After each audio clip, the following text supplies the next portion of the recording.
来い、デク。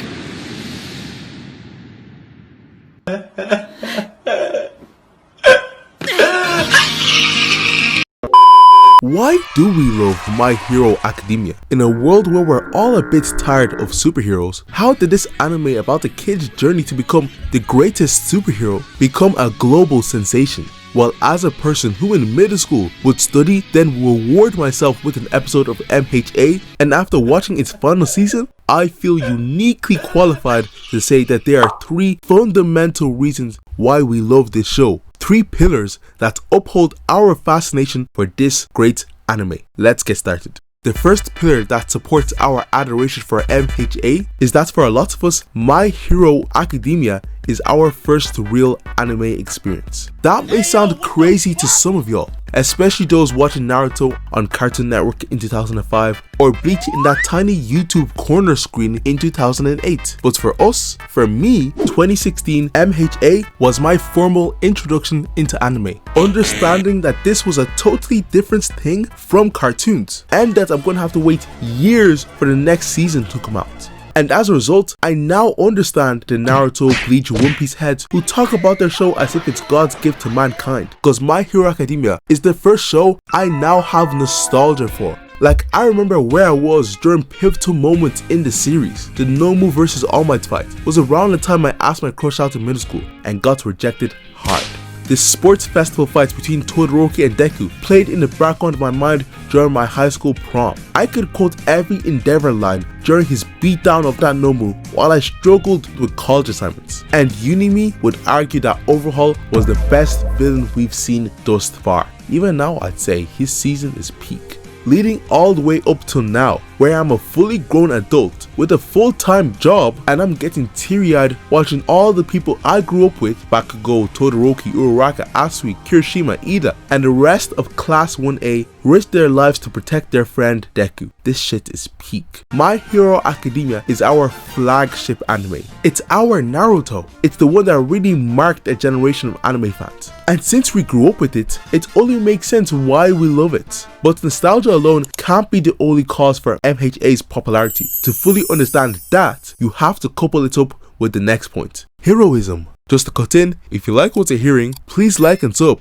My Hero Academia is a story with some of the best examples of heroism, period. Namely All Might and Deku. Like, the show genuinely inspires you to be the best version of yourself and help those in need, to the extent that it's almost unbelievable. I've seen the polls of the greatest fictional hero, and people are seriously comparing All Might to Superman. Do you know how insane that is? Superman that was created almost 100 years ago, a being who was used as propaganda against the Nazis, who's been done over and over and over again. That kind of cultural capital against I am here. Funny haircuts All Might? And the thing is, they're not wrong. All Might does belong in those kind of conversations. Heroism is so important to the show that of course its #1 hero had to be that guy. A person who was nicknamed the symbol of peace because of just how good he was at saving people. A man who, when it was prophesied that he would die a gruesome death if he kept on heroing, responded with jobs not finished. A being who lost all his powers, left with a frail, broken body, and when faced with the most powerful villain in existence, wrapped a briefcase and said, "Squabble up." Damn. Don't forget, he inspired / taught every big time hero in the show, from Lemillion, Bakugo, Todoroki, and our other main source of this anime's heroism, Deku. Now, does Deku have some annoying quirks in his personality?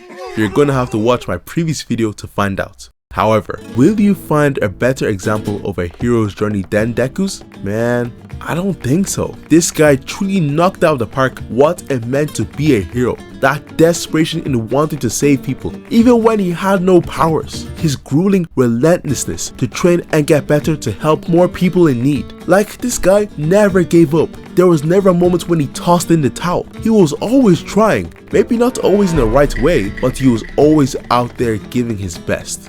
And for all my misgivings about Deku, there is nobody I got hyped up for more when it came to that final fight scene, that last punch with all the power. Deku just knew how to sell it like nobody else. It's always got me pumped up on my feet yelling, "Let's go!" And with that kind of hopeful energy around it, loving My Hero Academia became too easy.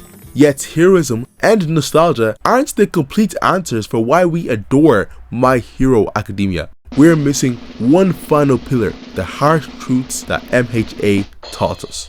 My Hero Academia tried to look at the darker sides of what it meant to be a hero by asking the really demanding questions. What happens when a hero does bad things? And can you really be a hero when a villain asks for help? And by asking these questions, they elevated the story, ensuring us fans just had to cherish it. I feel like redemption is something very difficult to do in anime. It's either characters past bad actions are skipped over like they meant nothing, or they do have a little guilt but a quick pep talk knocks it right out of them. But in My Hero Academia, in Endeavor, we saw a character that had to reckon with his past actions. He paid and he's still paying for how he treated his family, particularly Toya. Endeavor's disfigured, can't walk, got burnt out of his ass by his son who's now dying, got another son who hates his guts, and the rest of the family are just in a weird space. And I feel this is a vital lesson for every young person, that we can grow, acknowledge our mistakes, like Endeavor did, and try and make up for them. But those past abuses we made sometimes don't go away, and we have to live with the consequences of that. The second question that this series asks is that, should a hero save a villain who needs help?